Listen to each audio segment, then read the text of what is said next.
Good evening. Greetings from the Institute of Global Professional IGP Bangladesh. Greetings from the Institute of Global Professional IGP Bangladesh. Thank you all for joining us and staying with us today. Honorable Knowledge Seeker, today I am your host for the evening. My name is Badhun Dash. I am from Bangladesh. Dealer Knowledge Seeker, I am proud to be associated with IGP as a global member.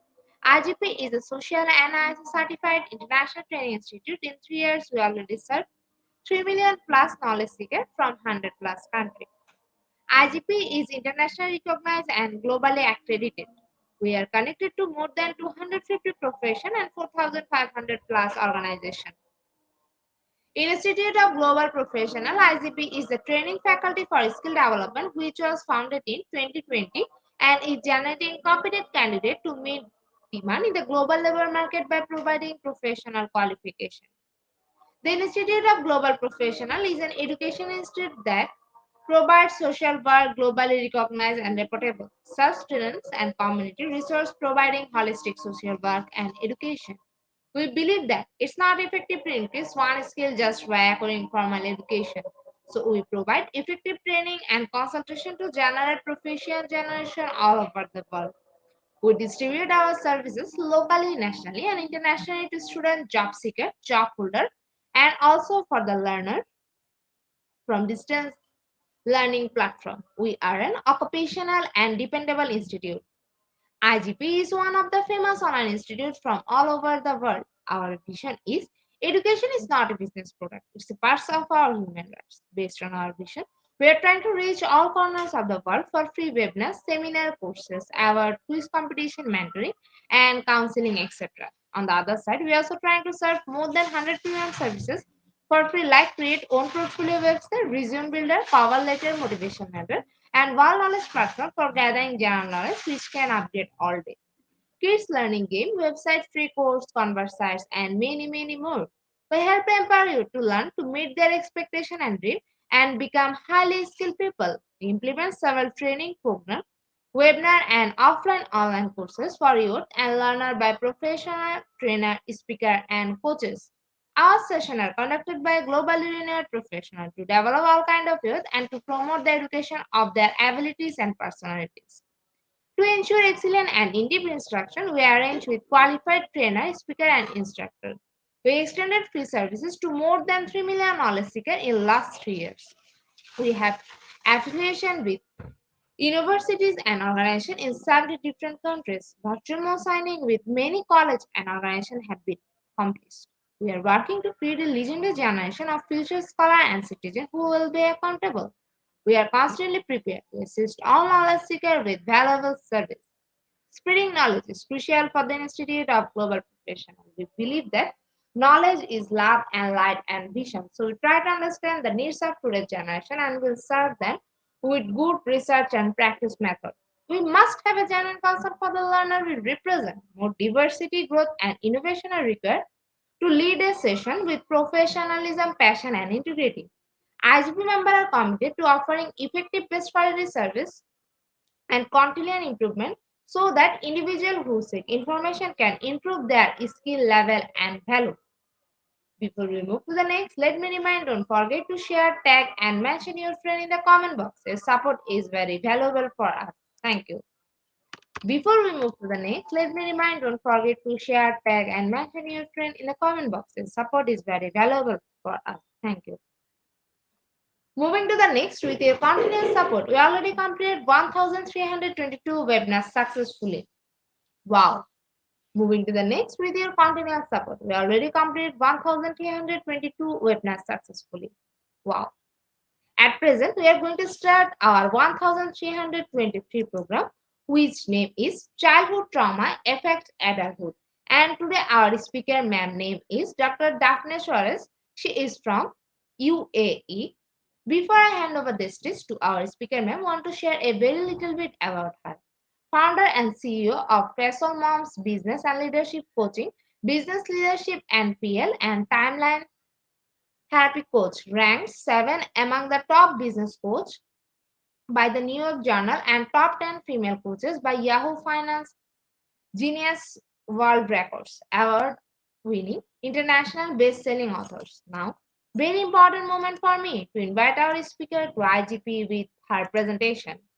Now, very important moment for me to invite our speaker to IGP with her presentation. Hello, ma'am. Good evening. Good evening. How are you, my dear? I'm fine, ma'am. How are you, ma'am? I'm very well today. Thank you. Ma'am, the stage is yours. You can start your presentation. Lovely. Thank you so much. A very good afternoon, good morning, good evening from wherever you are tuning in from.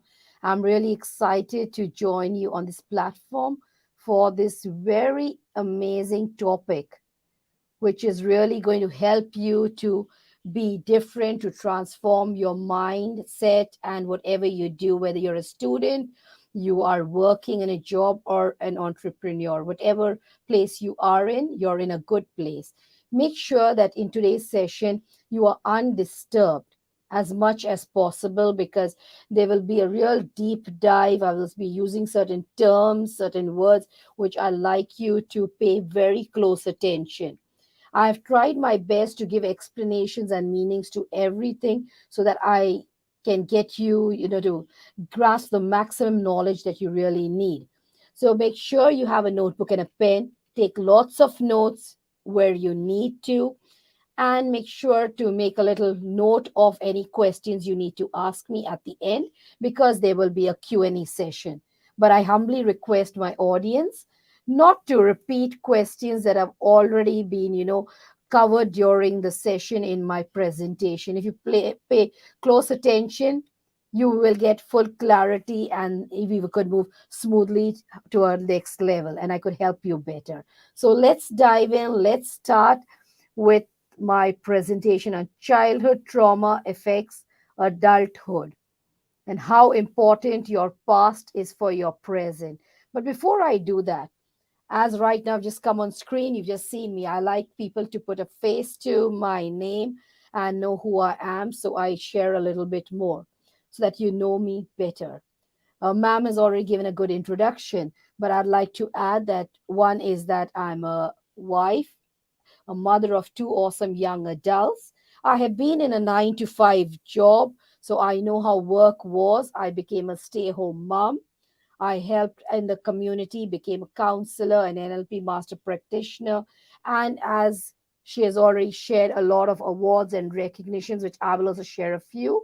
And now I'm a business and a leadership coach for helping moms to be empowered globally to success, to break free from whatever is holding them back and be the best version of themselves. So, whether you are male, female, a child, or an adult, whatever it is, you are here, you're in a good place to connect with me because this topic is meant for everyone. So, as already mentioned, I'm a business and a leadership coach, counselor, and NLP master practitioner. I'm also an international speaker and a mentor. I have been ranked among the top 20 by Entrepreneurs Herald for 2023. In 2022, I was ranked number 7 by the NYC Journal. I was covered by the Times of London as I bagged Asia's Outstanding Women Leadership and Mentoring Coach Award. I've also been ranked amongst the top 10 female coaches in 2021, whereas in the male, one of the top to be ranked in that was Tony Robbins. Who doesn't know Mr. Tony Robbins? He is the guru of coaching, and yes, I salute his expertise. I received 2 Fakhre Pakistan awards. That's the Pride of Performance Award, the highest awards for Pakistan. And as mentioned, I'm the founder and CEO of Carousel Moms Business and Leadership Coaching. This is my business name, Carousel Moms. That's my logo. And now we are ready to dive into my topic for today, what you are come for, what you are waiting for. So ready? Take a deep breath in and raise it, and let's go for this deep, deep, undisturbed dive to make the transformation for you. Childhood trauma. Childhood trauma is often described as serious adverse childhood experiences, ACE. Children may go through a range of experiences that classify as psychological trauma. These might include neglect, abandonment, sexual abuse, emotional abuse, and physical abuse. Witnessing abuse of a sibling or parent, or having a mentally ill parent or grandparent. These events have profound psychological and physiological effects and also sociological impacts, and can have negative and lasting effects on one's health and well being, such as unsocial behaviors, attention deficit hyperactivity disorder, and sleep disturbances. Similarly, children with mothers who have experienced traumatic or stressful experiences during pregnancy can increase the child's risk of mental health disorders and other neurodevelopment disorders. So childhood traumas happens during birth, before birth, in the womb, outside the womb, and everything. So we cannot neglect any of these points. Nearly 30 years of studies following the initial study has confirmed this, that many countries, health providers, and other groups now routinely screen parents and children of ACE. And what is ACE? It is the adverse childhood experience. So I might sometimes be using these terminologies, so make a note so I don't have to repeat that. It can cause a lot of things. It can also cause stress that increases an individual's allostatic load and thus affects the immune system, nervous system, and endocrine system. Maybe new words for some of you. Don't worry, I've got you covered in everything, in the words, in the spelling. So here it is. Allostatic load. Now, what is this? Seems a little right, an outspoken name, like word. Let's see it. Is the wear and the tear of the body, which accumulates as an individual is exposed to repeated or chronic stress. The term was coined by Bruce McEwen and Elliot Steller in 1993. It represents the psychological consequences of chronic exposure to fluctuating or heightened neural and neuroendocrinial response, which results from repeated or prolonged chronic stress. So, that is what allostatic load is about. Next, we come to the immune system. This is something common we hear even in schools during our science classes. But let's little explore. Let's brush our memories up for it. The immune system is a network of biological processes that protects an organism from diseases. It detects and responds to a wide variety of pathogens, from viruses to parasitic worms, as well as cancer cells and objects such as wood splinters, distinguishing them from the organism's own healthy tissue. Many species have two major subsystems of the immune system. The innate immune system provides a pre configured response to broad groups of situations and stimuli. The adaptive immune system provides a tailored response to each stimulus by learning to recognize molecules it has previously encountered. Both use molecules and cells to perform their function. The nervous system. The nervous system derives its name from nerves, which are cylindrical bundles of fibers, the axons of neurons, that emanate from the brain and spinal cord and branch repeatedly to innervate every part of the body. Nerves are large enough to have been recognized by the ancient Egyptians, Greeks, and Romans. So it's not something new. It has been going on for ages and centuries. But their internal structure has not understood until it became possible to examine them using the microscope. So they knew about it, but they needed the microscope to go more in depth and really do that in-depth research. In biology, the nervous system is the highly complex part of an animal that coordinates its actions and sensory information by transmitting signals to and from different parts of the body. The nervous system detects environmental changes that impacts the body, then works in tandem with the endocrine system to respond to such events. Nervous tissues first arose in worm-like organisms about 550 to 600 million years ago. In vertebrates, it consists of two main parts: the central nervous system, which is known as the CNS, and the peripheral nervous system, known as the PNS. The CNS consists of the brain and spinal cord. The PNS consists mainly of nerves, which are enclosed bundles of the long fibers of axons and connects the CNS to every part of the body. Nerves that transmit signals from the brain are called motor nerves or efferent nerves, while those nerves that transmit information from the body to the CNS are called sensory nerves or afferent. All this is necessary that you have this information as we progress, because you would need this. And now some of you might find it lost, some might find it very beneficial, and both ways, remember, it is a win to the end, which we are targeting that you receive wholeheartedly the best from the session.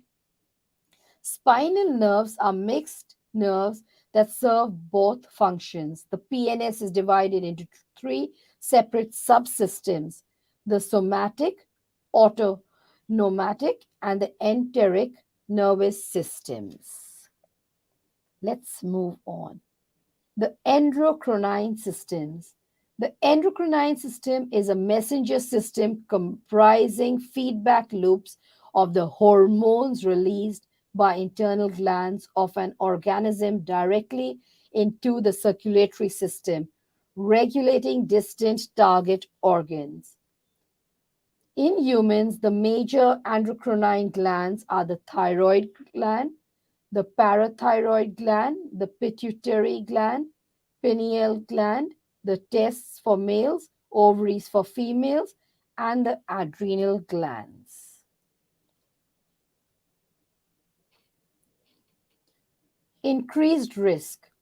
Childhood trauma can cause increase in the risk of mental disorders, including post traumatic stress disorder known as PTSD.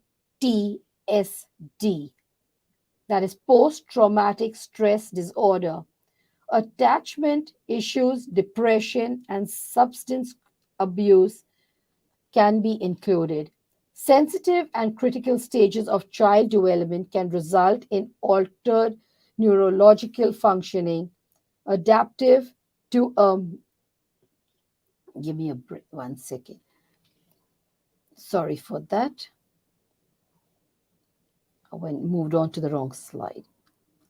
Yes, an adaptive behavioral system. So you need to be very aware of this, how these things can really increase. In a study done by Stefania Dognin and Maria Callum, comparing healthy comparisons and individuals at clinically high risk of development, psychosis, 65.6% CHR patients and 23.1% AC experienced some level of childhood trauma.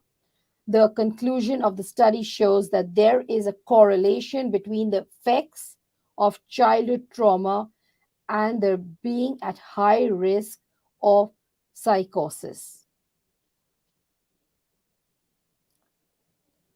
Neglect. Sometimes, as in physical or sexual abuse, trauma is quite obvious, but there are many kinds of childhood trauma that you might not identify as a trauma at all. And that is why I'm going to point out step by step, point by point, on what you should pay attention to. Neglect is also traumatic, and so is the loss of a parent, a serious childhood illness, a learning disability that left you doubting yourself, too many siblings, a detached, emotional, unavailable, or anxious parent.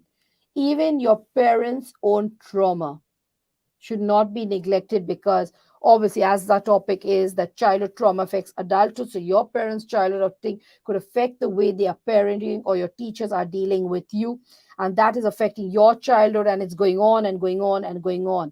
And it's high time that today we pay close attention and we try to nip it in the bud, because we need to stop this chain. We cannot have it that your childhood trauma is going to your adulthood and then you're throwing it on your kids or your students, and then it's going, further. They keep on passing, taking it to their adulthood, they pass it to the next generation, and this series is never going to end. We need to stop this, break that chain as much as possible, and it is not impossible.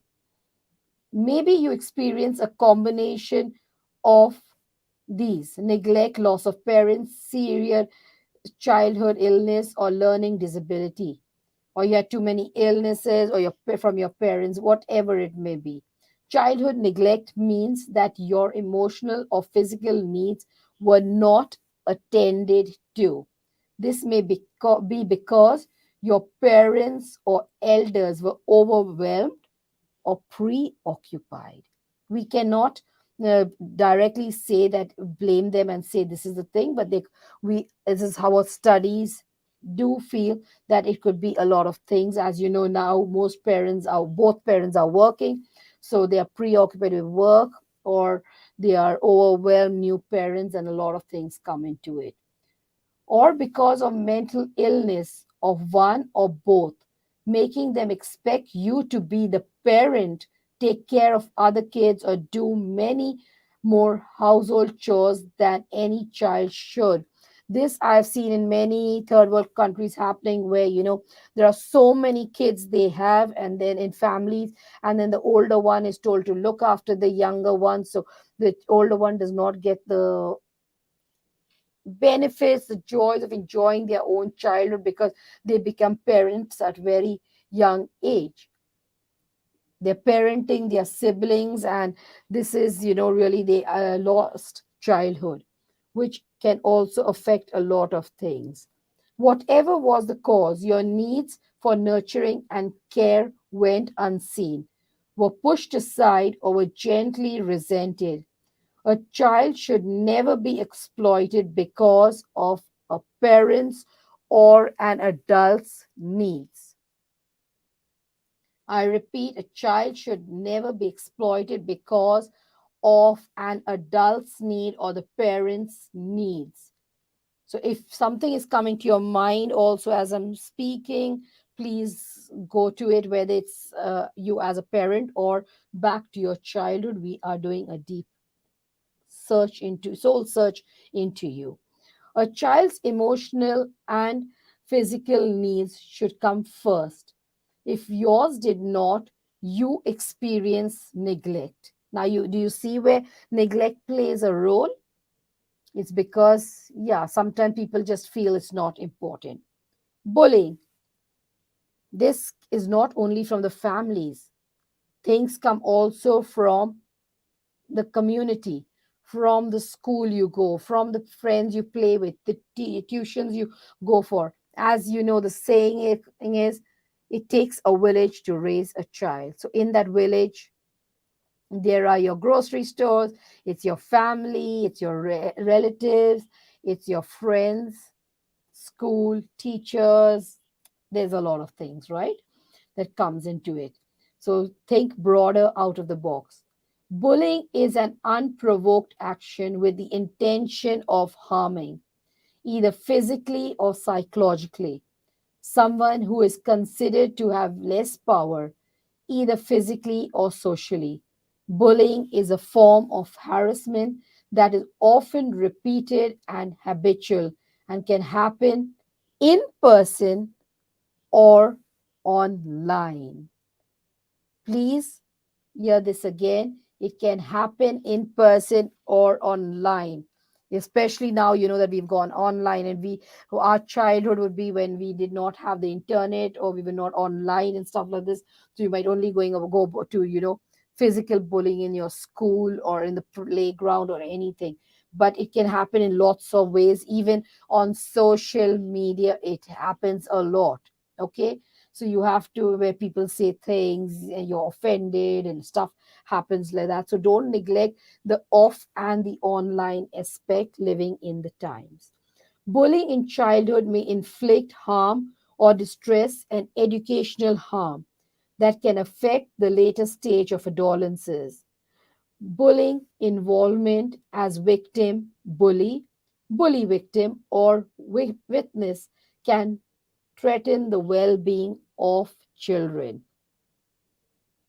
So it's how important role the adults play in this. But sometimes what happens in the playground is that, your teacher is somewhere far away, especially the break, your teachers are not with you, so the bullying happens a lot. And the ones who look down on you, maybe, and they do it more because they know that you are better than them, but they want to crush you and break you, and then you listen and become a victim of that. Bullying can be a risk factor for the development of an eating disorder, and it can impact functioning in adulthood. It increases the risk of physical problems such as inflammation, diabetes, heart risk, and mental health problems such as anxiety, depression, agoraphobia, panic disorders, substance abuse, and PTSD. Emotional abuse. Emotional abuse is often an understated form of trauma that can occur both overtly and covertly.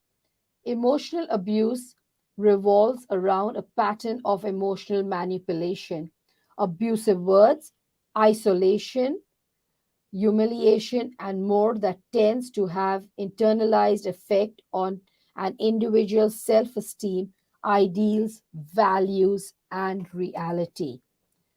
Emotional abuse in children is a distinct issue in relation to childhood trauma and the effects it has on children when growing up in an emotional abusive household or being in relationship with emotionally abusive individuals. The problem is that many times emotions are told to be suppressed. Elders tell us when you're young, you cannot show your anger, you cannot, because somebody has bullied you or somebody's hit you. Your teacher will tell you, no, no, no, no, no, no, don't, you are not supposed to retaliate, suppress it. You cannot show your attitude, you cannot cry, you cannot do a lot of things, right? So our emotions have been suppressed. So, like a Coca-Cola bottle, we keep on pressing, pressing, pressing, and the gas builds up. And this can have very bad effects because it's like, a fire. You need to find a way to put off the fire. If you keep on adding petrol to it, put fuel, the fire will become bigger and bigger, and you say, oh my God, the whole building has caught fire. First, it was just maybe a small stove caught fire, then the kitchen caught fire, and then after that, the whole house, and then the building, and God knows where the flame goes. As you know, fire is uncontrollable if not dealt with properly. But then you're putting fuel. So sometimes when, it's the way you handle actually anger.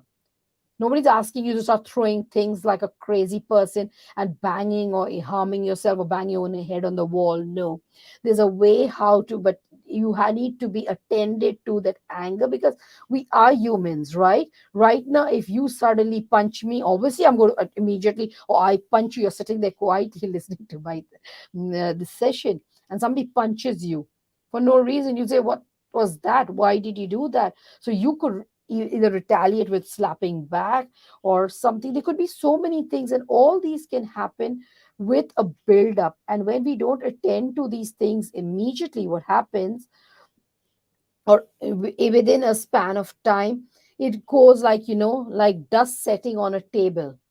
When dust initially sets, you can blow it off, it goes easily off, but then with time, if it's not cleaned, it keeps on piling up, that it becomes stubborn. The stains and the marks and the dust does not come out with just blowing or maybe with a tissue. You need a wet cloth, you need detergents, you need to really rub and scrub and God knows what, and sometimes maybe even get rid of the furniture or item because you can't do anything, it is not getting resolved, right? So same way it is with emotions. Emotions should not be neglecting. And after all, emotions is a part of us, right? Because like now I'm smiling, I am happy, I'm energetic, the way I'm sharing with you, these are all parts of emotion. Why is it okay when I'm happy, when I'm fully in the best moods, sharing with you, it's okay, but it is uh, indecent for me to scream or anything. But what has provoked it, there might be something very underlying in the surface, and as I said, it builds up, builds up, builds up over time, which was neglected, that becomes so bad that you become a victim of some substance abuse, self-harming, you go into panic attacks. There's a lot of things that this is a result of, like I said, a Coca-Cola bottle. When you shake it, nothing happens. You slightly open with little gas, nothing happens. But when it's too much shaken, it can even explode without you removing the cap. A lot of things can happen. So you have to literally be very, very careful about this and not let it just go unattended and think you are very wise by brushing it under the carpet. Next, we come to complex traumas. Individuals who are exposed to multiple forms of trauma often display a wide range of difficulties compared to those who have only had one or few trauma exposures. For example, cognitive complications, dissociation, affective, somatic, behavioral, relational, and sub-attributional problems have been seen in the individuals who have experienced complex traumas. Medical. Medical traumas can also happen. And what do I mean by medical traumas? Sometimes it's called pediatric medical traumatic stress, which refers to a set of psychological and physiological responses of children and their families to pain, injury, serious illness, medical procedures, and invasive or frightening treatment experiences. And here I would like to share an experience. If somebody or whoever's following me on Facebook would see that I did a short little live recently that I was going for a root canal. And I was really scared about it. I never liked seeing a dentist and going, and I had to because I was in pain. I tried to prolong it, and the pain kept on increasing, increasing. And what was the reason that I'm scared of the thing? Because many years, about 30 years back, I went, I had a problem. We were traveling and in another country, and I was having a pain with one of my grinders 30 years back as a youth. And when I went there, I was advised, why do not see a dentist? I went there, and I don't know what exactly the dentist did. I know that, okay, I did not have to visit. That grinder was so well treated that 30 years I did not need any attention. But that fear, the way the needle was shoved into my gums, the way the pain was something, all that was, came alive because we have in our brain something known as the unconscious part of our mind. Things that stay back, and it came alive again when I had the tooth problem. I was like, I'm scared. As soon as I entered the dentist, I immediately went to say, I hate dentists. I hate you. I've just come because I have to come. I'm in pain and I don't want to do it. And you won't believe how many prayers I said. I wouldn't even, want to look at what he was picking. I was curious to see what instruments the dentist was picking up, but I tried to avoid that. Okay. But I'm glad that when I was referred to another dentist who could do the root canal, he was very understanding. He was very patient. He took his time and let it be. And also, what helped me is that mm, being, all besides a business and a leadership coach, I already mentioned, I'm also a counselor and an NLP master practitioner. So I know breathing exercises and how to, divert my mind, look positively at things, how to do things. And that's what I worked on, all the therapies and all the systems on myself, and finally it is done. And I, yes, told the dentist last night, I said, hey, now I think I love dentists. You were amazing. Although God knows how much my therapy has helped and everything, but I tell you, it was a good experience. But again, see, it was not dealt with in my childhood. It was just brushed aside. Okay, it was hurt. Yeah, it pains a little bit. I have painkillers. I had painkillers. The thing got over. Forgot it 30 years. And here I am 30 years later going under, so much of fear because of a dentist.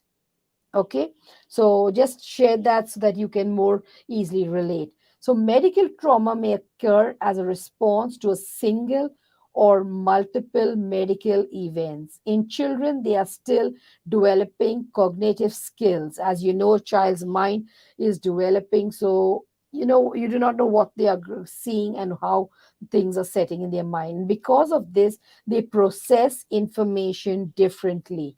They might associate pain with punishment and could believe they did something wrong that led to them being in pain, or that they somehow caused their own injury.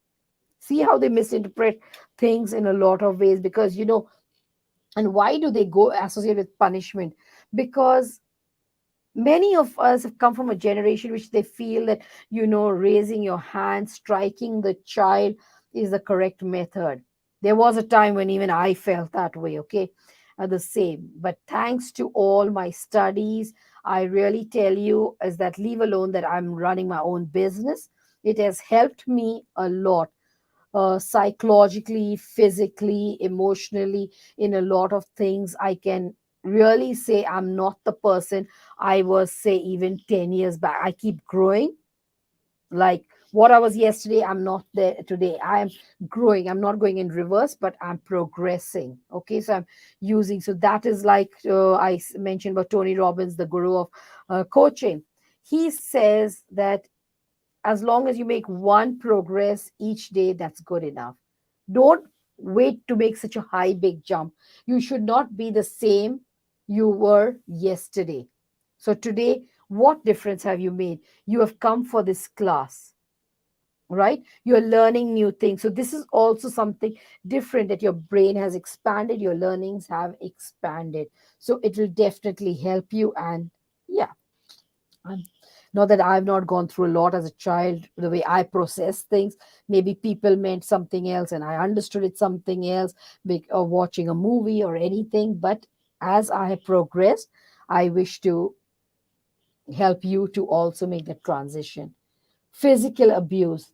Child physical abuse is physical trauma or physical injury caused by slapping, beating, hitting, or otherwise harming a child.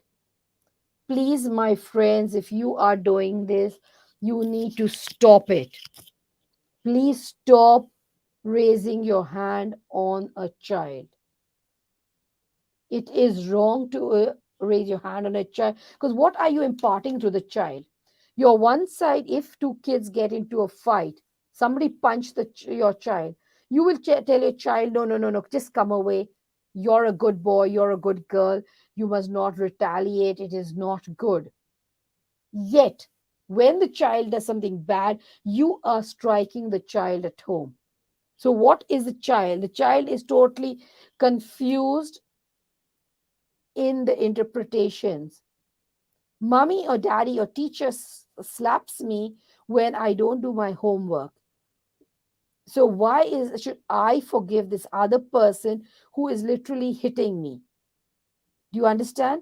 So that more force the anger comes in with that. When I did only a little thing, I did not get a good result. Mommy slapped me, daddy slapped me, my teacher punished me. Took the In some schools, I know still corporal punishments go on. They take the cane, they take the ruler.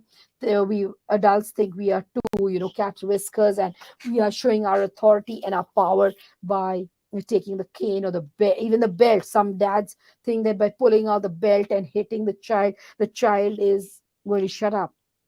You are instilling so much fear into that child. You are literally not only, you will say, oh, a little bit I hit, it was a little bit hard hit on the maybe back or anything, and it will, become okay. The bruise will go in 2 days, 3 days. And you will tell the child, hey, what happened? But you tell me yourself, how many times have you not turned yourself blue telling a youngster not to do something, or a child? If you're a parent or a teacher or a older sibling, you'll relate to this, that the younger ones, you can a million times retelling them and they do not listen. They still repeat the thing.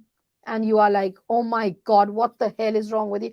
And then you think, by hitting harder and harder and harder, either you make the child stubborn or rebellious, that do what you like.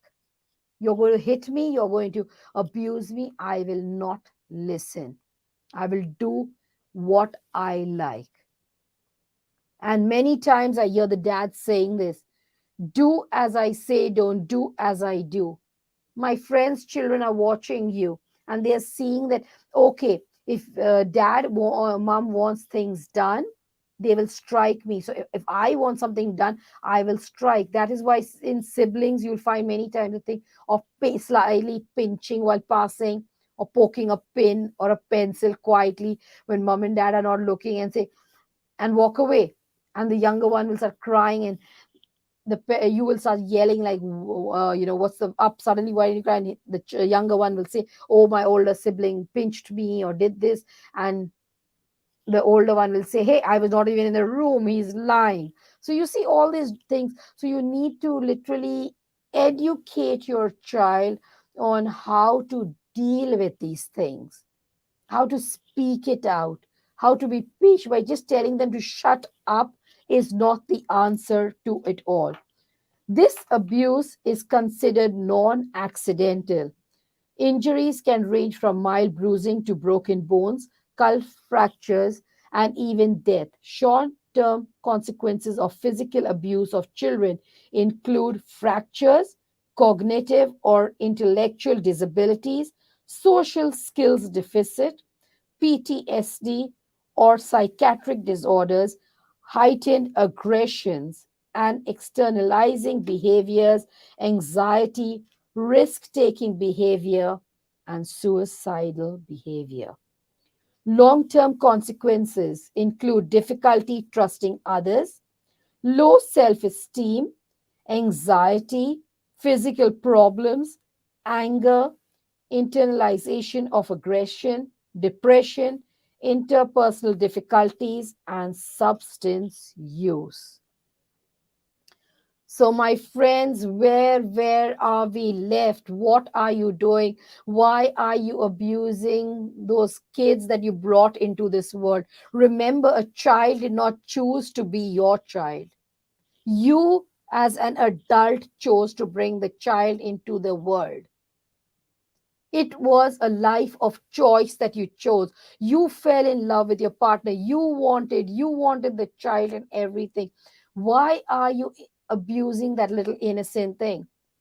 Yesterday I went for a program, and there was a 3-year-old child, and I was just talking to the parent, and I was told by the mother, sometimes he's very naughty, and give him one to wax. And actually the child was literally, as all children are, adorable and cute. And I said, like, don't do that, he's so cute. And she said, you do not know, sometimes he doesn't listen, he climbs here and brings down things, or he breaks something. So I told her, do you know the long term harm that you are doing by slapping your child? I said, maybe you tell the child that, look, if you, this is not right what you do, if you don't do that, repeat that, I will not let you see the TV. Or maybe you would have to be doing, sitting alone in your room or being put to bed. So you see, these are different ways of finding, to handle it in a better way. Because I will tell you, it's also a lose lose when you strike your child. Not only the child will be affected, even you put so much of your energy, your anger to hit, and your own hands are going to pay. And how long are you going to do it? If you are, as you age, you'll find you don't have those abilities. And one day, your child may hold your hand and tell you, control yourself before I hit you back. What are you teaching your child? Teachers, if you are your educators, whether you are teaching in a school or university or anywhere, please stop physical abuse. You have no right to touch anyone, no matter who they are. So keep your social distance and stop this physical abuse. It needs to stop here. And please create this awareness. All you who are hearing, do a good cause, because God has blessed the world with life. Let us adults not abuse life. Okay. It's sad if you have gone through it, but my friend, the good news is, now as you are being aware of this, not only save the new generation and the little ones and the youngsters, let's try to heal your trauma. Okay, so don't live in that old thing, but we try to learn from it and try to use it as stepping stones, as I will move ahead and I will be sharing more with you. So separation or loss. Separation could be in many things, and let's see, what do I mean and why do I say or loss. Loss could also mean death. Okay, separation also, you could take it as death, but there's lots of things to it. Losing a parent to death or abandonment early in life is a trauma, either because parents had a divorce, a separation, or maybe you did not feel you wanted to, because you all had a fight, did not go with one parent. Many times it happens that the children are left with the mother or left with the father completely. So do not know with which parent you have been left with. Or maybe you have been left in an orphanage, a child left in an orphanage or something. That also calls for separation. And it's like, for the child, see, their little mind, they don't understand what death is. For them, when they see the person no more, it is loss and it is death. Now, losing a parent to death or abandonment early in your life is trauma. No matter how nurtured you were by other relatives or your remaining parent, this kind of loss runs deep. After all, you were a child. If your sadness wasn't seen or heard or allowed, then that loss lives on even more significantly inside you. You needed or may still need a chance to mourn, to grieve. It is okay to mourn and grieve. Deal with it. Because you learned too much too early that a needed loved one can suddenly go away or be taken away, you grow up afraid of loss. Yes, sometimes children see these things or are told that you will die or something. And the worst is, sometimes we parents go saying, you're not listening to mommy or daddy. You will learn when mommy dies or God takes mommy or daddy away. So, if they've heard from school, from their classmates who have lost a parent, how they are crying, you do not know what they are interpreting of it. A simple explanation is of, like, right now you're looking at my screen, you can see a certain color, right? This is the color pink of my logo. As you can see, all the colors of the background of my presentation is using the colors of my logo. That's my branding. Now, I do not know what you're thinking of pink, whether you're thinking, oh, because she's talking to females, or it's a soft, nurturing color. And then black writing is a harsh color. She's put leaves around her logo. Now, in the same way, I don't know with your brain what it has processed. Okay. So, the same way, think of a child who doesn't know things, how they process different things that they were told, that pink is for girls, green is for boys, red is for girls, black is for boys, blue is for boys. So this is how children interpret things. Even if you lost your parent in your early 20s, this is a vulnerable time. You may fear closeness because closeness and need signify possible loss. Separation trauma is a disruption in an attachment relationship that disrupts neurological development and can lead to death. Chronic separation from a caregiver can be extremely traumatic to a child. I go early back to the point where I said that it could also lead to death. Many times you must have heard, especially when one parent dies or a sibling dies, after few months or days or even weeks, another person, there's another death in the family. So, mind you, death can have a very bad effect, that people with a can be shocked, traumatized very, very badly. So, it's very important how you handle that. Don't say because you're older. Many times people say, oh, you're big and you should be able to handle it. As I mentioned, even if you're in your early 20s or 40s or 50s, depends how people handle it. Like, I would share with you here, about 7 years back, I lost both my parents. Morning mom, few hours evening dad. It was traumatic, and more than that, I was not even in the country of when they passed away. I flew out when I heard mom had passed away. I knew nothing about dad. Upon reaching, I heard dad was critical in the ICU, and few hours later, he was gone. For me, I thank God for my faith. Yes, we have taught about faith, but again, as a child, I was never taken to funerals or anything. That is, as per our culture, we don't take children to funerals at all. So I'm glad to see a child, somebody closed in a box and put into the ground, covered with mud. Oh my God, that is so trauma. It literally can be very traumatic. So I was glad, but I had dealt with a lot of things. But the first time when I heard the news, somebody went and put it on Facebook, seeing my mom's face with flowers and that she's passed away. I was alone in the house. My kids were at school. I had not heard about it. I literally went and smashed my phone. That was my retaliation. I was like, what was this? And then thank God the phone did not break. It had all the coverings were saved. Then I went and by then my husband was calling me. He had already received news from the family calling, and and then he rushed the kids, brought the kids home. I did not know what I was saying, and I was confused because I was giving an exam.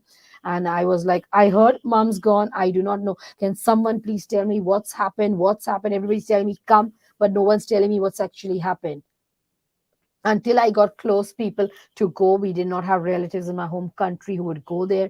And only one relative that I had was already in the emergency, could not come on the phone. And I know how I felt at that time. But then for me, faith played a major role because even when mom passed away, my dad was critical and my brother was out of the country. He called and he was like, tell me, Daphne, like, what are we going to tell dad? And when I don't have an answer, I just say, God will give us the answer. I did not know what to do. I was already alone when I reached the hospital. Obviously, dad is also finding one mom. I had not seen mom. And I left it. And I tell you, everything God helped me through. And to this moment, not that I did not cry, I cried. I cried a lot. So much so that even sometimes initially I would look at the pictures and I would cry. My kids would say, Mom, please, please take care of yourself. But now, where I am telling you that really in a much better space. And I know that loss can create a lot of problems, a lot of things. And after all, the person was a loved one. And it's so crazy. Like for me, I started asking people, what is life?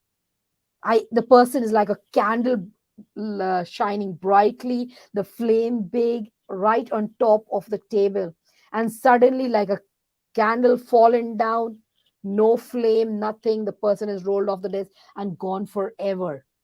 It's something that I don't know, I cannot comprehend. But by God's grace, I have overcome it. And by my counseling, I've counseled myself how many times and got through this. And thanks to my awesome mentors and everyone, I worked through loss greatly. So, separation trauma is a disruption in an attachment relationship that disrupts neurological development and can lead to death. Chronic separation from a caregiver. If you have babysitters for your child, be careful. Sometimes you are not happy with a babysitter and you just come and remove the person from a job, or you get somebody who's taking a lesser salary and bring. Your child is connected. You need to talk to your child, get your child involved, let them know, do not neglect them. Chronic separation from a caregiver can be extremely traumatic. Additional separation from a parental or attachment figure while enduring a separate childhood trauma can also produce withstanding impact on the child's attachment security.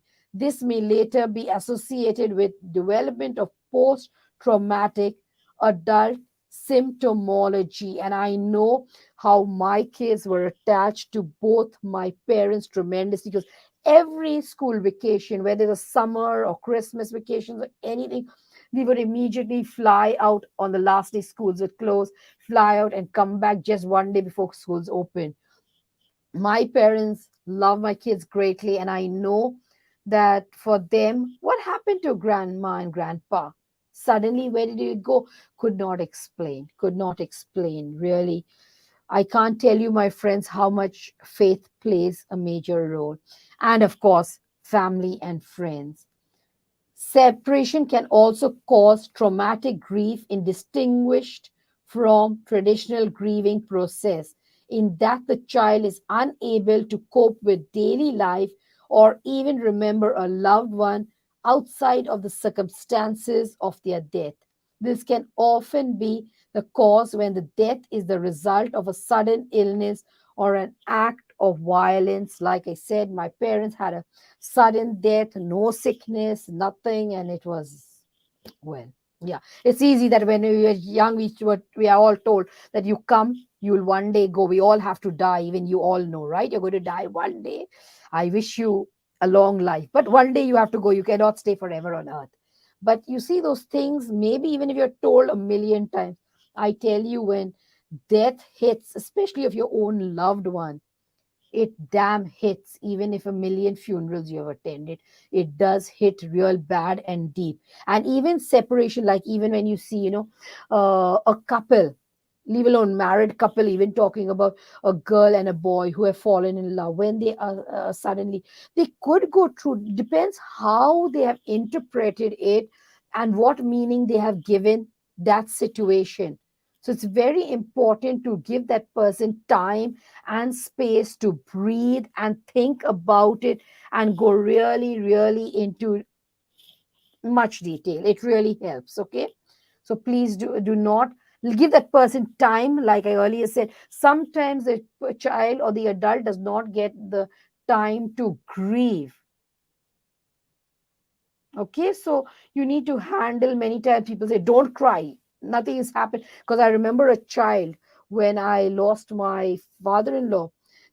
His parent had made him to see this, because they loved my father-in-law very much. Can you believe that this child did not go for 1 week to the washroom? 1 week. The child was, I think, about only 2.5 years old. Yeah, at the time.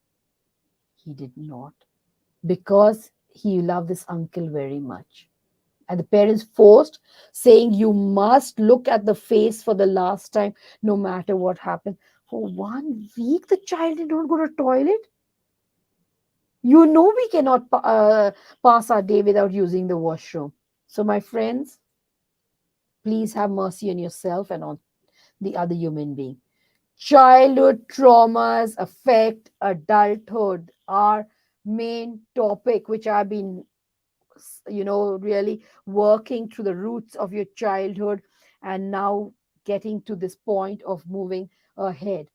As an adult, feelings of anxiety, worry, shame, guilt, helplessness, hopelessness, grief, sadness, and anger that started with a trauma in childhood can continue. In addition, those who endure trauma as a child are more likely to encounter anxiety, depression, suicide, and self harm, PTSD, drug and alcohol abuse, and relationship difficulties.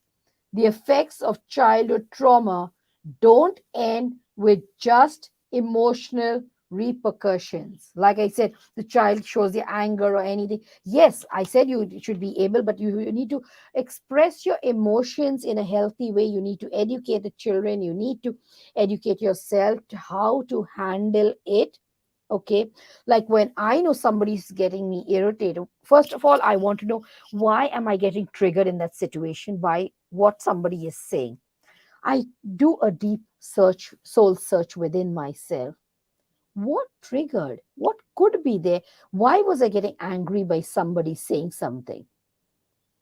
Then I try to work on that past thing, to uproot it and work on it, nurture it through different therapies and different sessions. It really helps, because right now, if I say all of you are idiots out here, some might be affected by this word. How can she use this kind of language? She says, I'm an idiot, listening to her. Go to hell, I will not listen to her. Some might just have a hearty laugh that she's calling me. Yeah, yeah, yeah. Okay. We are idiots. We did not know we are learning from you. Do you understand? So get this. Why is that word affecting you? Because it's not always just because an adult told you that saying it is a bad word to call somebody an idiot. So you say, oh my God, right now I'm going to hell because I use the word idiot. Getting me? So look where your mind is. Why are some getting triggered? Because an adult told them? Or because they think that they are good for nothing? Or are they having a hearty laugh on it? Time to visit the words that are, although we are not supposed to use these words, but the reason I use this word for you to understand if something is being triggered, like when you touch a pin. Right now, I poke you with a pin hard, you will start yelling, right? And some of you are used to needles. Like I know I don't like to go for the sugar test. The pin, like it really pinches hard for the although you have to give a drop of blood. But some people are so used to it always giving, nothing happens, it only pokes a little bit. Depends on their mindset. Maybe because they are always doing it, they've got used to it, or you have no idea what is actually causing it. Okay, so it's important to revisit things that affect you. It doesn't affect me, that's why I don't like really pay much attention. If it's affecting me in my lifestyle and the way I am as an adult, I would definitely be visiting much, much more. Just like I did with my tooth. I needed my tooth to be done. Did not have a choice out there, because the only thing was, if I did not do it, I would be suffering in pain. So I did not want the pain. So I had to take, to avoid the long pain of my mm, grinder. I had to take the small pain for few hours to do the root canal and get free. The choices we make in life. So survivors of childhood trauma are also at high risk of developing asthma, coronary heart disease, diabetes, or even having a stroke. They're also more likely to develop a heightened stress response, which can make it difficult for them to regulate their emotions, lead to sleep difficulties, lower immune functions, and increase the risk of a number of physical illnesses throughout adulthood. Recognizing childhood trauma effects. If you experience childhood trauma, you may come as a surprise that the traumatic problems you had when you were little are still present when you are an adult. As I said about my tooth, from 30, oh Lord, from 30 years, where the heck did this thing suddenly come up? Do you understand? Now, in this, I'd like to tell you something, share another thing. Uh, my place of birth was a different city where than from where I was raised. So from uh, conception, birth, right up to 12, I was in a different city.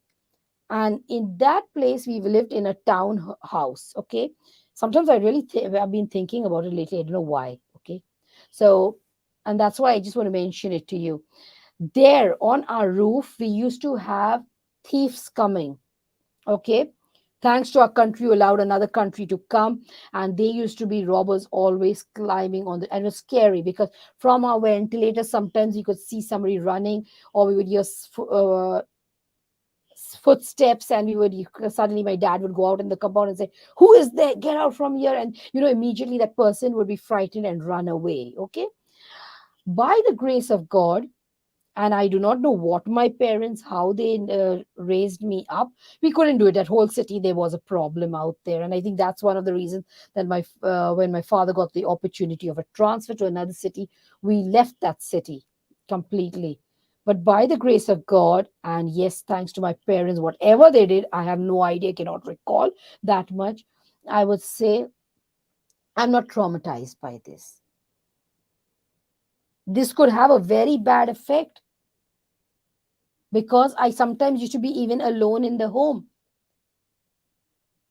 because obviously parents had to work, they had to go somewhere. Yes, everything was closed, we had grills, we had everything, but then where would they put me on these schools were closed?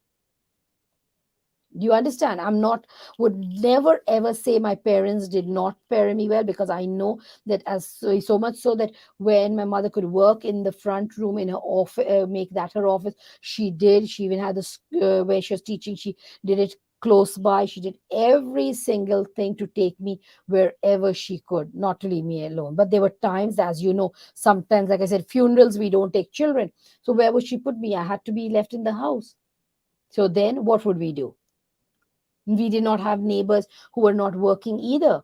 So sometimes you see, you don't have a choice in life, but then they handle it in such a beautiful way that I am confident and it did not affect me. So you see how important elders can be in these things. Okay. And you know, the main formation years of my brain growing right up till 12 years, I was living in that place. But yet I don't remember any fears that, yeah, actually don't. Yeah, I don't. Thank God for that. Okay. You may worry that your childhood trauma will ruin your happiness, relationship, or even other professional areas of your life. Perhaps you don't know where to start to learn how to heal. You haven't been feeling yourself lately and you've been wondering, are you suffering from unresolved childhood trauma? You thought it was over. But could your trauma be leaking into your adult life, making you feel everything is turned upside down?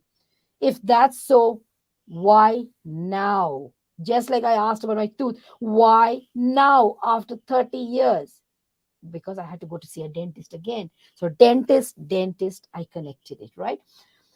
Probably see why now probably seems like a $60 million question. You've done your best to move on. Like me, my tooth was okay 30 years ago. Okay, fine. I survived. I was good. I gave you beautiful smiles. Even successfully blocked it out most of the time. But lately, you've started to feel anxious again, sometimes on the verge of panic. Depressed feelings are beginning to take over. Maybe you even feel like withdrawing into your shell. You see? So things could be unresolved stuff that is lying there. So, unresolved childhood traumas. What exactly is unresolved childhood traumas? You've told yourself it's all in the past and you've moved on. Isn't that enough to tell yourself? Let's see whether it's enough or not. When you've been traumatized as a child, it lives deep inside you. You could even say it settles in your bones, in your core.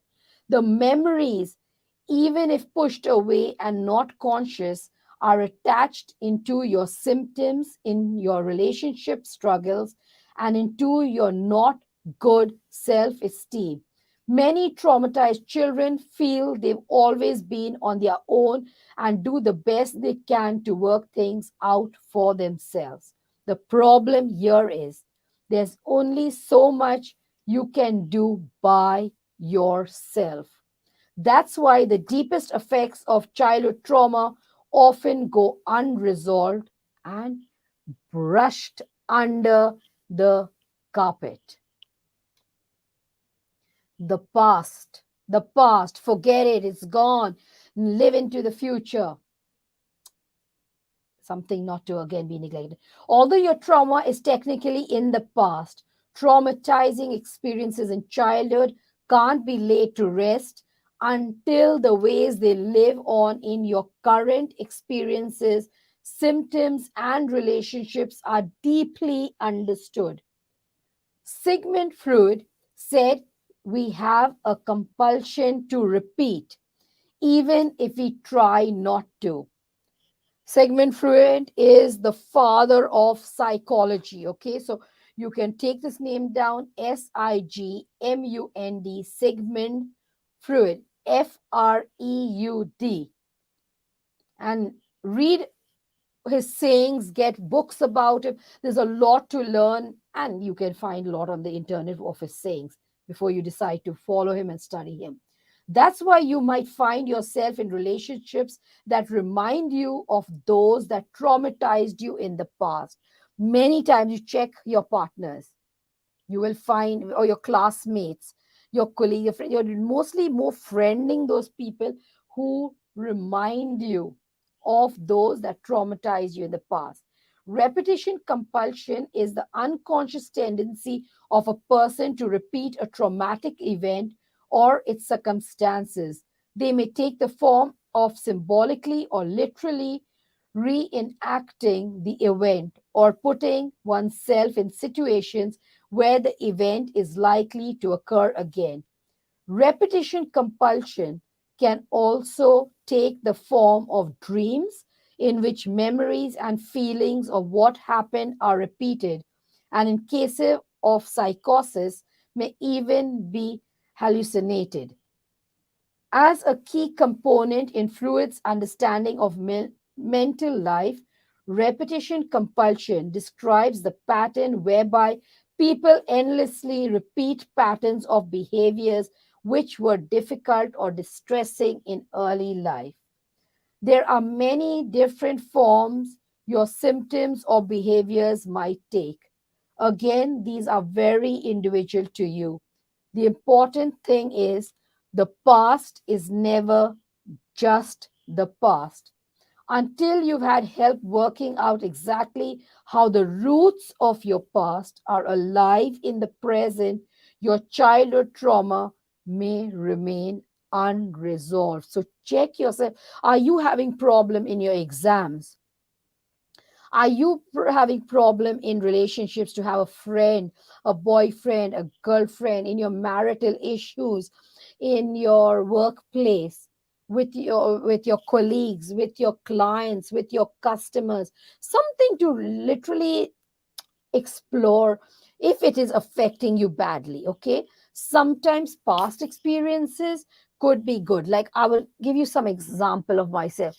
Like, I came from a country where, we girls are more in a conservative type of a way, very careful. A girl must be seen but not heard. Talk quietly, you walk carefully on the road so that nobody disturbs you. You don't go alone, you walk with your dad, your father, your brother, uh, you know uncle, somebody, grown, go alone, protected, right? I now, although I'm in a very safe country, God bless my rulers and everyone, but I don't like to go in lonely places. Now, for me, it is not bad.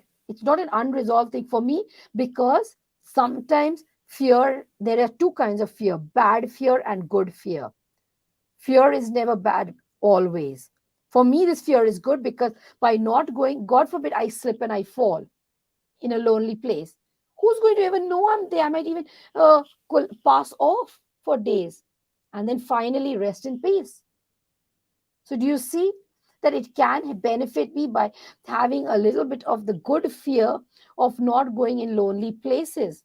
Also, then nobody, the safety of kidnapping, although nothing happens in this country. Thank God for that. But just saying, there can be so many things if you look at the positive side of the fear. So for me, it doesn't affect me. I'm grateful that, yes, I'm thankful that, yes, I have this fear, because then I'm taking caution. I'm being very careful in how and what I am doing. Okay, my friends? So it just depends how it is affecting you, then you move on.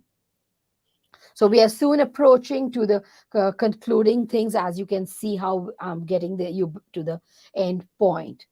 How to overcome past and childhood trauma? Now, you must be definitely, this question has come up in most of your, and it has put, type it in the comments. As I can see, Lutheran Braha, thank you so much for so many comments and feedbacks, because I really love that, because it helps the presenter to know that, yes, people are listening to me, they're connected, they're paying attention. So my friends, all of you, if you have gone into this thing, I'm sure wondering, okay, she's telling us all the history about trauma, but what the heck do we do right now? So here I have come of how to overcome the past.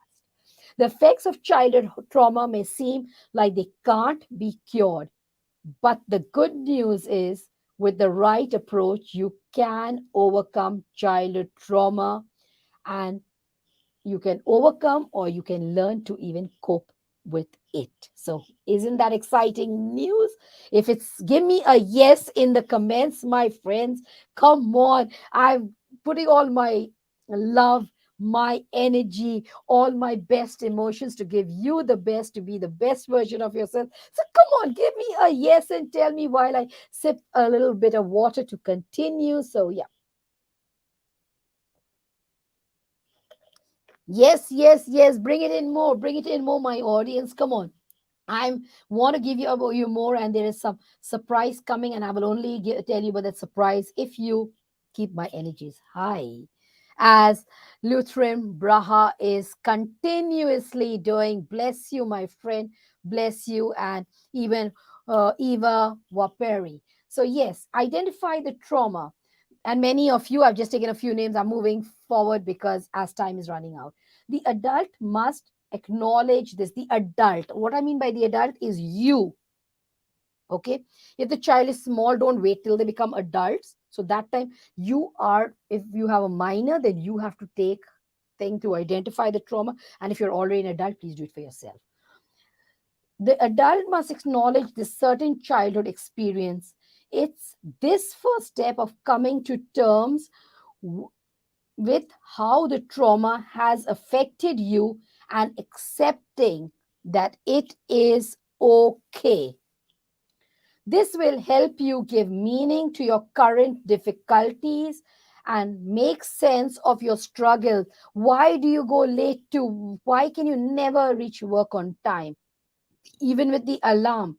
Why are you struggling in your exams? Why can't you remember? Why do you feel you're stupid? Why do you feel you're good for nothing? Why do you have stage fear? Why don't you have confidence to speak? Why can't don't you trust people? Why don't you trust your spouse or the one you say you love? Why don't you trust your kids? All these go why? You will be finding once you say it was okay, it's happened, let's find a solution rather than going and crying your heart out on what happened. Okay, no use crying over spilt milk. This will help you to give meaning to your current difficulties. Repeating it for the third time, that this will help you give meaning to your current difficulties and struggles where you are in life. Your emotions. Our emotions, both pleasant and unpleasant, are the result of our thoughts. As I said, when I use the word idiot, I said some might be affected, some may just be laughing. Emotions don't just appear out of thin air, they appear as a reaction to the interpretations we have about our reality. Specifically, a negative thought can trigger unpleasant emotions. Negative thoughts can generate emotions such as anxiety, sadness, frustration, guilt, anger, and unworthiness.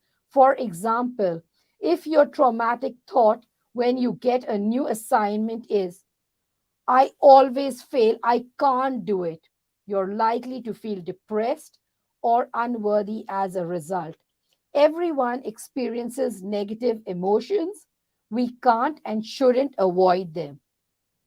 But we don't need our thoughts adding more negative burdens. If we aren't aware, they create negative feelings that can affect how we behave and become self fulfilling. That is why it's important to work on becoming aware of our negative automatic thoughts and managing them. They are the root of many unnecessary and unpleasant emotions. By challenging and redirecting our thoughts, we're able to regulate the way we feel. Close approaching the end, so stay with all the energies. Be patient and kind to yourself. Self criticism and guilt can be very common when it comes to adults who have lived through a traumatic childhood. Some people may ask, why do I act this way? You might be also wondering, sometimes I'm laughing, I'm saying things, the color of my hair, or any, you might be thinking about me, you might be thinking about yourself. Doesn't matter. What's wrong with you or me? I could have dealt with this in a better way. These thought patterns can lead to hopelessness and frustrations. Thought may be different from the next person's. No two persons can have the same thinking, even if you were raised in the same household by the same adults. They're usually related to our life experiences, plus our fears or the messages we've internalized for years. They can be about ourselves and others. Do not neglect. Childhood is a very delicate period in our life. It's important not to underestimate the power of our past that it has on our present. If we see our life as a building, our upbringing and the events that surround it are the foundation for it. The only way to understand who we are is to explore who we were. This starts with looking at the events that have made us become the person we are today. For me, I look at my past. Can you believe that I was a shy child, never used to even love to read in class? When the teacher asked me to read, never used to do this. And here I am talking to you for over an hour and a half. And yeah, I'm doing it because I've not neglected my feelings. I've dealt with it and taken care of it. So seek help. Seek a loved one you can trust for emotional support and understanding. In these cases, one of the key components is feeling heard, understood, and validated. These are three things. You must be heard, you must be understood, and you must be validated. Don't just go. The problem with us is that if somebody wants to listen, do not go to gossipers who are going to go and tell. That means that just now you share something with one person, the whole town knows about you. People like to gossip, or sitting in a big community. Find one or two trusted people who you can trust and share, who understands you, gives you time to be fully vulnerable and transparent. Especially with childhood trauma, one can often feel alone and isolated. And especially if you're coming from a generation where we were taught that, you must not uh, tell others your problems, that there's a problem in the family. You need to hush it, that mommy and daddy are fighting. We don't have money to eat food, how they are struggling. There's so many family issues that we have, right? You're sharing clothes in the family or anything. So you always have been keeping quiet. My friends, like a Coca-Cola bottle, you will pop one day. This is what is the result happening as we are adults, and we cannot work properly. We are not the best version, and we wonder, how is so and so so good? How can they do it? That is why I highlighted with you that when I was a top in the ranked by Yahoo Finance in the females, Tony Robbins was there. Why? Because initially I really idolized it, because he is amazing right now. Also, I would say he's the father. And when I saw my name declared in the female, he was in the male, I said, oh my God, seriously? I couldn't believe it myself. He had things but that I did not at that time initially have, but then I had worked on myself, and see where I reached. From a person who could not read in the classroom is here reading to you or speaking to you and on camera for so long. So you can see a living example. We must not forget the importance of seeking help from, even if needed. Now you are in such a good time these days where you can literally find coaches. There are something known as coaches. If you think coaches are only for swimming, football, cricket, or maybe some tuition teaching you maths, no, coaches are for everything. Like, I am a business and a leadership coach. I also help with mindset. That's why I highlight that I'm a counselor and also NLP master practitioner, fully certified internationally from Canada, Australia, India, Pakistan, and a lot of other, even from the US and the UK. I've done a lot of my studies. I just cut it down because I think the whole webinar will also end, but my credentials were not, by the grace of God and the many blessings of my wonderful parents. So, my friends, seek help. If you do not have somebody you can trust, because you're coming from my generation, as children, we're told not to tell anybody anything. So, my friends, if you're coming from that, pay somebody, hire a coach, get somebody who you can talk. You can get a mental health professional, experienced counselor, psychologist, therapist. And let me remind you here that even going to a psychiatrist doesn't mean you're crack. I remember when we were small, people said, If you had to go to a psychiatrist, that means you're kinky in the head. No, no, no, no. They are there to help. Only that a psychiatrist would more use medicines also to give you, right? So there would be drugs that would be given to you to take. So it's at least seek professional help from an experienced person and find out how you can be a better version of yourself. I tell you, so many women who I'm coaching, when I help them with business, they come with limiting beliefs that kitchen is the place for the woman. They only have to sit down and look after the kids. And here I have my clients successfully running a $7, $8 figure business. So you know that mindset, how they had a shift from there, where childhood they were always told that no, you have to be, you're the woman, look after the kids, you're good for nothing, you must not talk, you must only be seen, cook all the time. Now they're still not neglecting. Like myself, I still take care of my kids, I provide for the family, I go out with the family for and everything I do. Like I said, I've got two kids, I'm happily married for 24 plus years, and yes, my friends, I'm here giving you presentations and running my business and empowering others. A clinician can help these, also heal these deep wounds to improve relationships. They can also help identify unhealthy patterns and coping mechanisms and improve your mental fitness. Just two more slide. One, yeah, this is the last slide, and then I share my offer because I'm feeling all in the highest energies now with you. Be honest and be transparent. Like I told you, I had flaws in me. I'm not Miss Perfect, all right? I'm human after all. All humans are not perfect. No one can help you unless you help yourself. No one can help you unless you help yourself.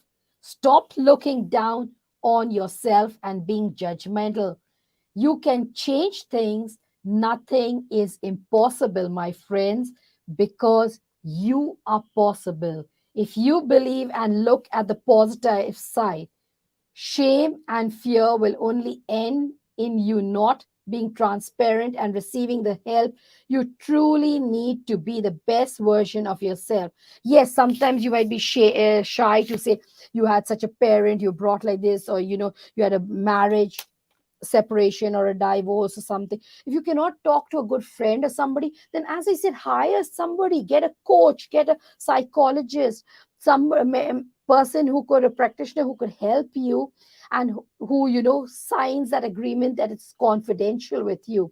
So that person even does not know your family, doesn't know anyone, is going to be very strictly confidential. But my friend, please share and seek help, because shame and fear will lead you nowhere.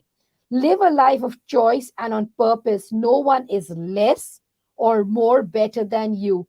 You are the best. I believe in you. And one homework I'll give you, which I am very passionate about. I'm not playing it because of the shortage of time. There's one that I've removed a video. That is Tina Turner. She's a singer. She has sung the song The Best. I love that song.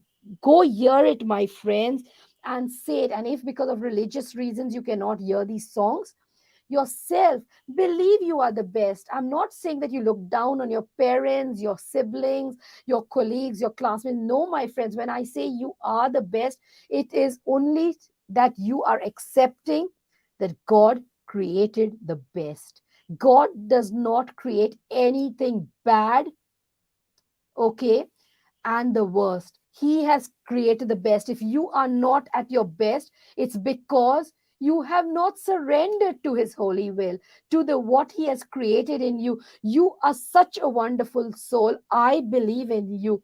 There's nothing impossible that you can do. If I could shine from a 9 to 5 job, becoming a homemaker, personally raising the kids. Even now, I cook, clean, do everything myself. And I am running my own business, globally empowering people, receiving so many international awards and recognition. If I can do it. A daughter of Pakistan, born in a third world country, and proudly to say, I am a Pakistani and I'm proud of my country and where I've been raised. I'm proud and thankful to my parents. I'm also a 11 Times best-selling author. So, where haven't I reached my powers if I can do it? My people, believe in yourself because I believe in you. And here is the surprise as I am concluding a special offer. I'm giving a free 20 minutes laser call to they could be 5 men or women, doesn't matter. And I mention men and women because I know I work, my business name is Carousel Moms, so y'all might think I'm only going to help moms, but for this, as I know this is the need of the hour, people need it, I'm going to help you in this free session to see where you are. So if you are interested, I'm on Facebook, as I will share the next. This is my website link. There's also 2 freebies that you can download uh, from my website. You can find me there. Here I'm on LinkedIn by Daphne Suarez. That is my email address. Take a screenshot. You can revisit this and see where my email address is, Daphne Suarez at carouselmoms.com. LinkedIn only by Daphne Suarez. Facebook, I am by Carousel Moms, but if you can't remember the name or you can't take it down, remember I'm on Facebook. I'm also by Daphne Suarez. Okay, removing the doctor. I've not added there. I've just put my name, and in the bracket,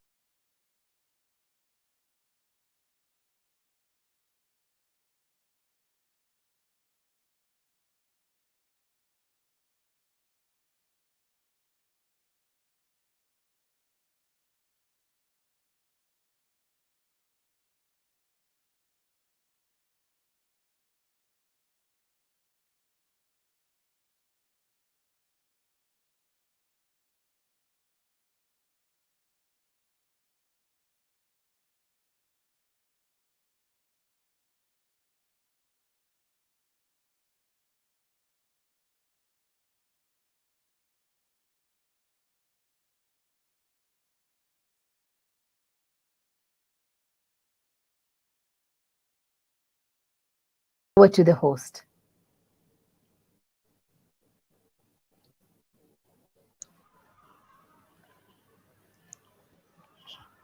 Thank you so much, ma'am, for your rich content presentation, which can impact our knowledge seeker surely. You're After very your welcome. presentation, I hope our knowledge seeker can learn something new, which was our only intention. Learn and grow together, IGP knowledge seeker. Once again, thank you so much, dear ma'am, for your presentation. Now, ma'am, it's time for our question answer session, which is the one more valuable part of our regular webinar. Honorable ma'am, please stay with us. After a short video, we will back in our session part 2, which is the question answer part. Dear IGP knowledge seeker, please ask your question in the comment box as much as you want to know from our speaker. Thank you. After question answer, we have an webinar certification. After webinar certification, we have an online quiz competition and quiz certification.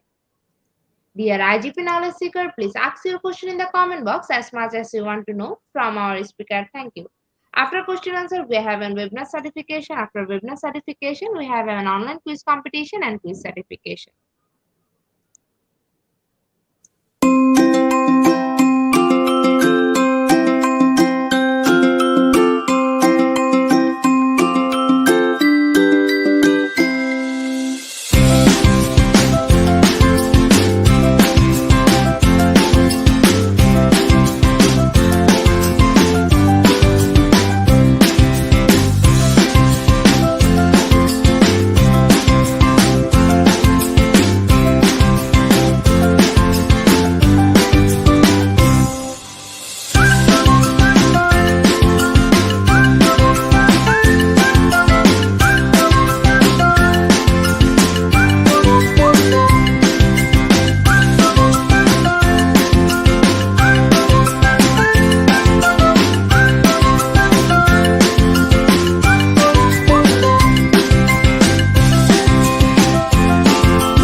welcome back to our participants.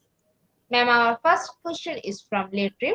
What are the example of unresolved childhood trauma and what does unhealed childhood trauma look like an adult?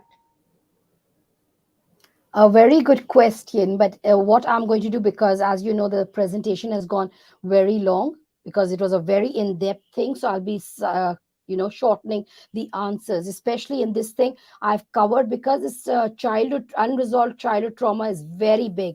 As I've highlighted so many points throughout my slide presentation, Mr. or Miss Braha, I would ask you to revisit this recording, which will be on YouTube and closely because we went at a very fast pace. So that would help you to identify, because if right now I identify, basically unresolved traumas are anything negative, whether you're grieving the loss of a loved one, any kind of pain, anything it could be. The way you interpreted it in a negative way that is affecting you now as you are an adult. So is it your performance is not good at work, in your school, college, wherever it is. So look at what's the bad things that's happening and why it is happening. That will help you to identify, because everyone is different. Even we two that are on the screen, both of us don't share the same mind at all, although we are both presenting on the same platform. I hope you get my point. Thank you, ma'am. Next question. Thank you so much, ma'am, for your answer. Our second question is also from Litrim. Can you explain in details about the symptoms of PTSD and long-term effects of childhood trauma? I would give this very same answer because all my slides were very much in depth. And as this is already a very long session, I would not, this is not a full study. I've only given you partial. So again, visit this, digest this. Again, anything negative. See, like I shared earlier also. Now, when I know as a child I had robbers coming over the house, it did not affect me. So why do I care? It was something negative, but it did not affect me. It's the way I interpreted. Maybe it's the way my parents taught me, counseled me, coached me. So a lot of things could happen. So it's not affecting me. Why do I care? Just move on in life. Stop, just piling up your own problems for no reason. I hope that helps you. But you can reach out separately to me if you need any further clarification. But I would like to move on for the benefit of the others who have been sitting that long. Yes, Thank you ma'am. so much, ma'am, for your answer. Ma'am, our next question is from Lelania. How to deal with children with trauma, especially those who are not comfortable talking with adults? My question would be to you, ma'am. I really love your question, Lelani. And your own question to yourself: why is the child not comfortable talking with adults?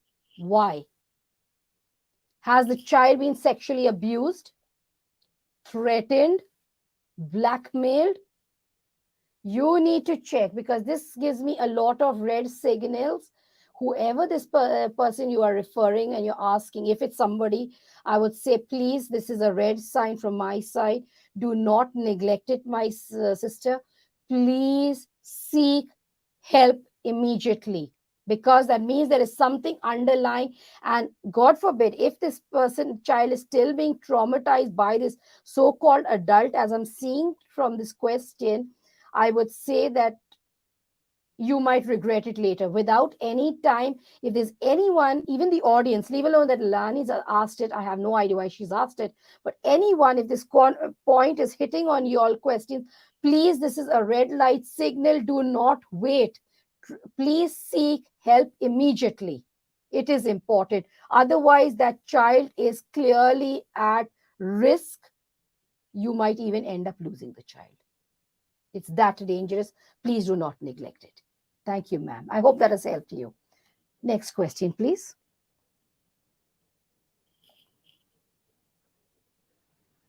Thank you so much, ma'am, for your answer. Ma'am, we have no more questions from our participants. After your wonderful presentation, I hope our participants understand the topic very clearly. Once again, thank you so much, Honorable Ma'am, for your time in IGP. We have learned a lot from you with new topics. It will add some value to our day-to-day activity along with our academic and professional growth. Honorable ma'am. Hope to see you again with a new topic and a new. Thank you, ma'am. Take. Definitely. Thank you so much. And before I jump off the call, I would like to give a shout out to you, ma'am, who has been the host because really she's an amazing guys. You'll have all said thank you to me. Without her, this thing wouldn't be possible. She is so professional. She's amazing. And I really enjoyed this session, ma'am. And I hope you will be with me for future sessions also. God's blessings and many prayers for you. Really proud of you, ma'am. And my friends, please, because this is what life is. We wow each other just like I'm wowing you. Let's be thankful to her. Thank you and God bless, ma'am. Have a nice evening.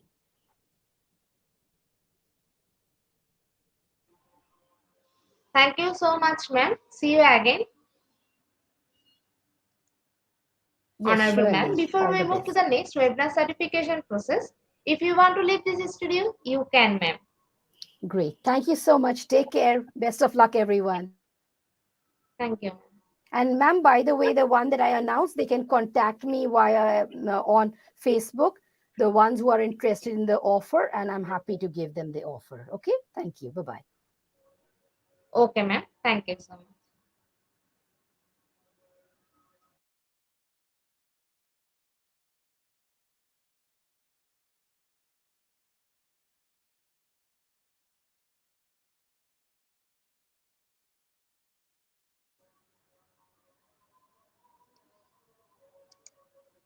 IGP analysis is time for the webinar certification process, the most attractive and powerful part of our regular.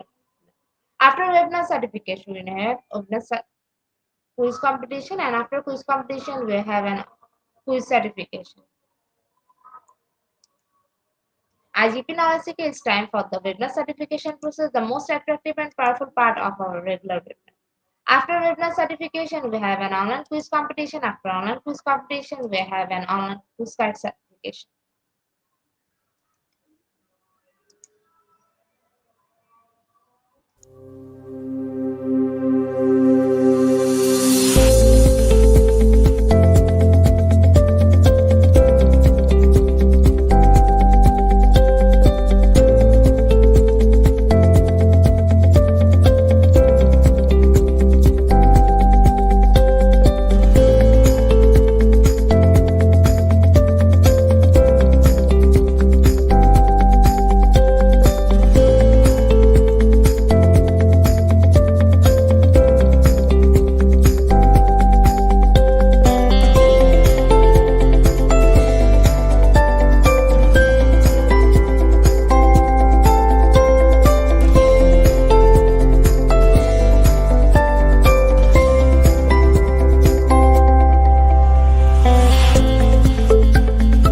Today, our some technical problem, we cannot share our certificate code. We will provide our certificate code in a short time. Thank you.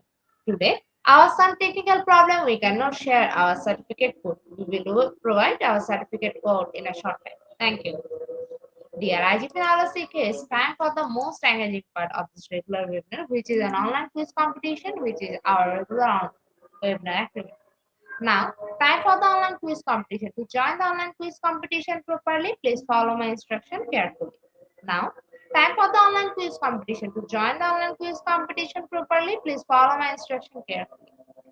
Go to www.slido.com and find today's quiz or scan this QR code for direct joining. Quiz code is Global IGP. After a short video, we will start our quiz session. Let's mention your friend to join our quiz session.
Please join in Slido with the code and the code is Global IGP.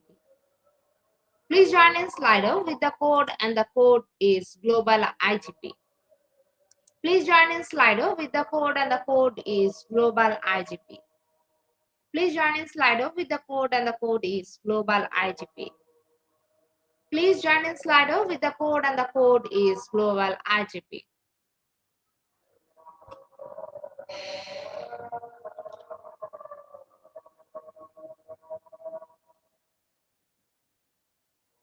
Please join in Slido with the code and the code is Global IGP. We will start our quiz session immediately, so please join in the Slido. Already 33 people joined with us. We will start our quiz session any moment, so please join with us. Let's start our quiz session with 34 people. Our first question is, what are the effects of ACEs in adulthood? Option 1, drug abuse. Option 2, depression.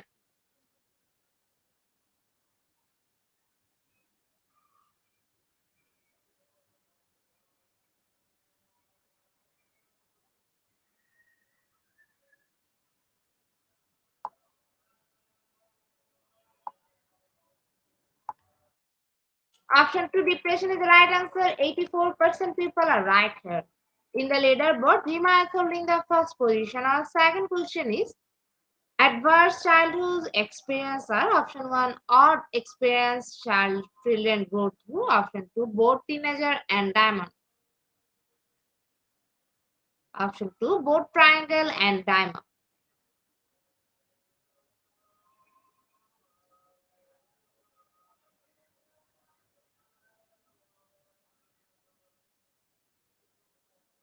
Option 2, both triangle and diamond is the right answer. 10% people are right here. In the leaderboard, Leah is holding the first position. Our third question is, type of recessive development disorder that is diagnosed in early childhood and continues throughout adulthood. Option 1, African sleeping disorder. Option 2, autism spectrum disorder.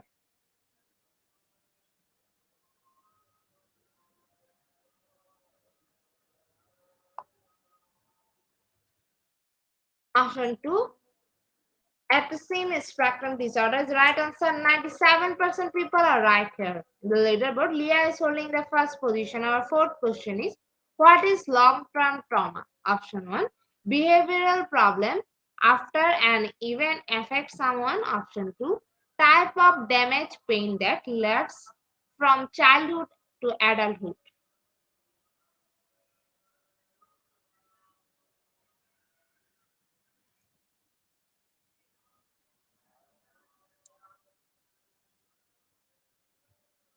Option 2, type of damage pain that lasts from childhood to adulthood is right answer. 81% people are right here. In the leaderboard, Leah is holding the first position. Our fifth question is, imaging adulthood is typically option 1, 18 mid 20s, option 2, 25 to 28 years old.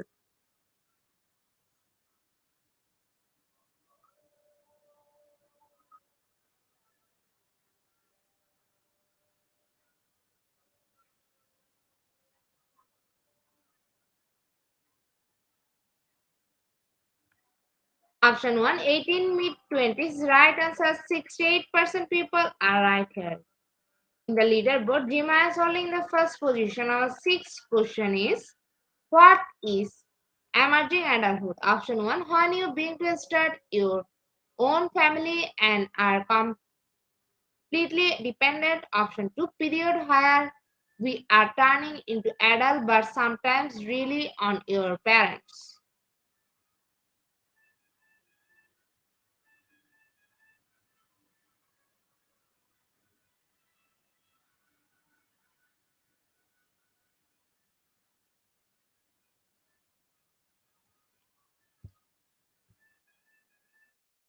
Option 2 is the right answer. 52% people are right here. In the leaderboard, Cheryl is holding the first position. Our seventh question is, what are dash SE of trauma? Option 1, 11, option 2, 10.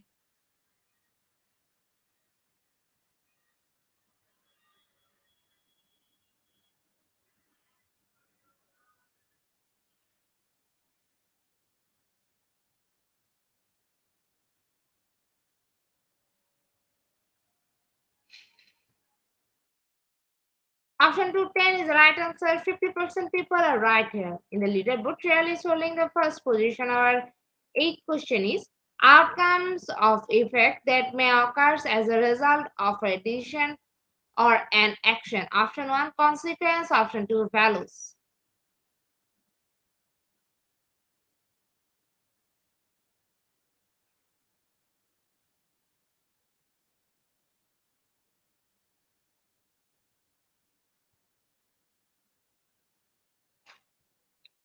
Option 1, consequence is right answer, and 100% people are right here. In the leaderboard, Cheryl is holding the first position. Our second last question is, overwhelming trauma, break down the dash symptom. Option 1, anemia. Option 2, self-regulating.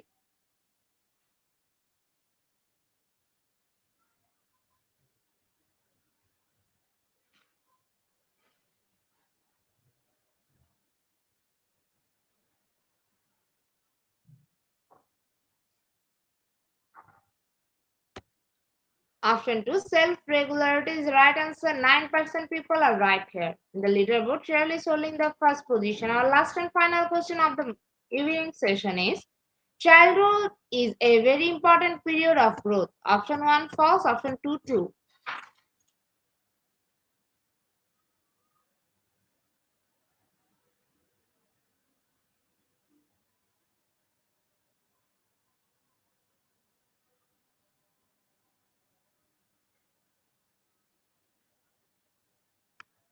Option 2, true is the right answer. 94% people are right here. Congratulations to our online quiz competition winner, top 10. Congratulations again. Slido will take a few minutes for finalizing the result, and after that, we will issue our online quiz competence certificate on our official Facebook page and group, Institute of Global Professional. Congratulations to our online quiz competition winner, top 10. Congratulations again. Slido will take a few minutes for finalizing the result, and after that, we will issue our online quiz competence certificate on our official Facebook page and group, Institute of Global Professional. Congratulations to our online quiz competition winner top 10. Congratulations again. Slido will take a few minutes for finalizing the result, and after that we will issue our online quiz competence certificate on our official Facebook page and group, Institute of Global Professional. At the end of our session, we can say,